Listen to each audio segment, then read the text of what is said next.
If you were to go out today and buy a new 5.3, 6.2 liter, will it still have the same lifter issues that the previous years had? Also, if you went to go order a new truck today, how long will it take for you to get? These are the two questions that I see pop up on my videos quite often. And I get it because I'm posting up about my new truck. That the whole time that I had the other truck, I was posting about this new truck that was on its way. So these are two relevant questions people want to know, and I'm here to answer these questions. So I'm starting up a new series called The Works. That's what this is going to be. It's going to be The Works, basically anything and everything that's automotive or GM related. I'm going to lean towards GM because that's just my field of work, and I just, that's where my knowledge is. So with that being said, let's get into this lifter issue because I've seen quite a bit of these, and no, they are not resolved. So they got a bad name from collapsing lifters. So this is obviously a collapsed lifter that was pulled out of a vehicle, unknown miles, but it collapsed and it got stuck. So that's what was happening in the early years. In addition, we would have roller issues. Now this is a good roller, but they would start to pit. And when those pit, the camshaft goes as well. As you see right here on this lobe.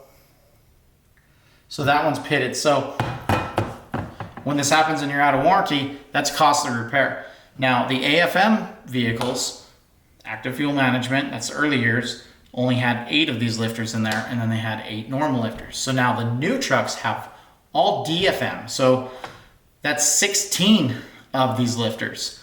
And what happened was when these trucks started coming out, we had separation issues. The lifters were actually separating. The push rods were bending. We had valve springs breaking.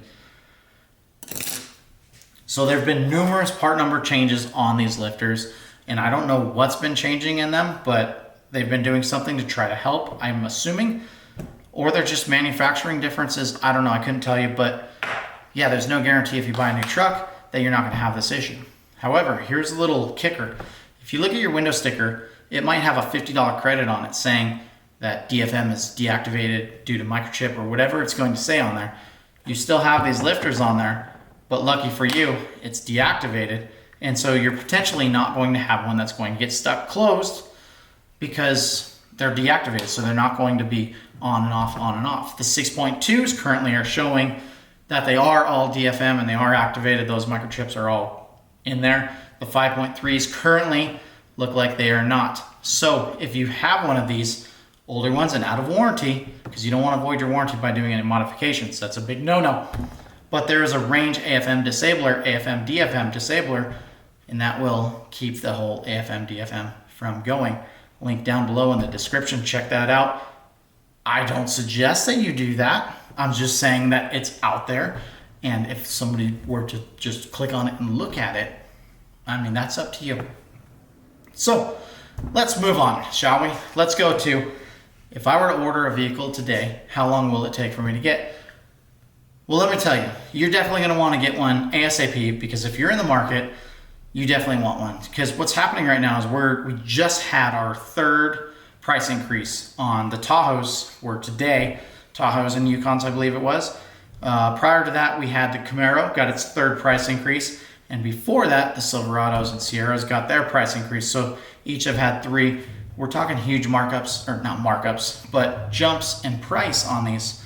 So you want to get one now, or the sooner the better. So if you order one, potentially your price will be locked in. Discuss it with your dealer.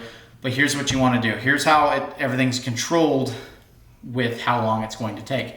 You need to consider, how big is this dealer? Do they have allocation? So what is allocation? That's where the dealer only has X amount of vehicles that they can order. And when they have reached that number, they can't order anymore. So if you ordered after that number, you're going to wait till they get more allocation, just the way that it works. So the other side of that is if they do have allocation, but then there's constraints on something that you ordered, like let's say you wanted Super Cruise, which is currently completely locked out. You cannot get any vehicle with Super Cruise, which is only the High Country and the Denali. And the Denali Ultimate, I believe is what it's called. I'm not a GMC tech, I'm on the Chevy side, so my GMC lingo is a little bit lacking. However, they're very similar trucks. So what I was getting to was the parts constraints. So when I ordered my truck, there was a parts constraint on the multi-flex tailgate, but I was like, you know what? I want that tailgate, I'll wait. Thankfully, I only had to wait a little bit. So in my case, what happened was I ordered on 3/8 of 2022, and I had a target production week of 4/4/2022. The truck got built on 4/29 of 2022, Dale Earnhardt's birthday, by the way, and it was delivered to me on 5/18/2022. And you can see that there's little, it wasn't built on the week of 4/4 like it was supposed to be. It was 3 weeks after, 4 weeks after. Well, 3 to 4 weeks. But there are delays in there, so you're going to get hit with delays. So here's the thing. The new websites are showing a little banner up in the top left corner. So if you go to your favorite website that's local to you, your favorite dealership's website, excuse me, on the top left corner, it will talk about reserve a vehicle now, see what's in transit. Click on that.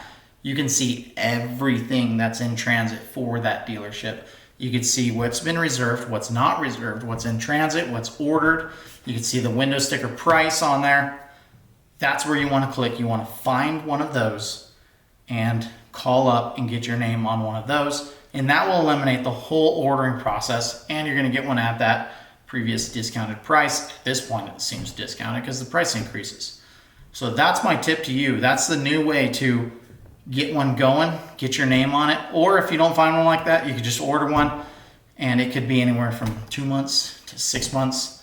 Who knows? Depends on constraints, allocation, like I broke it down. Anyway, if you have any other questions that you want answered, ask them down below, and I'll reply to every single comment on there.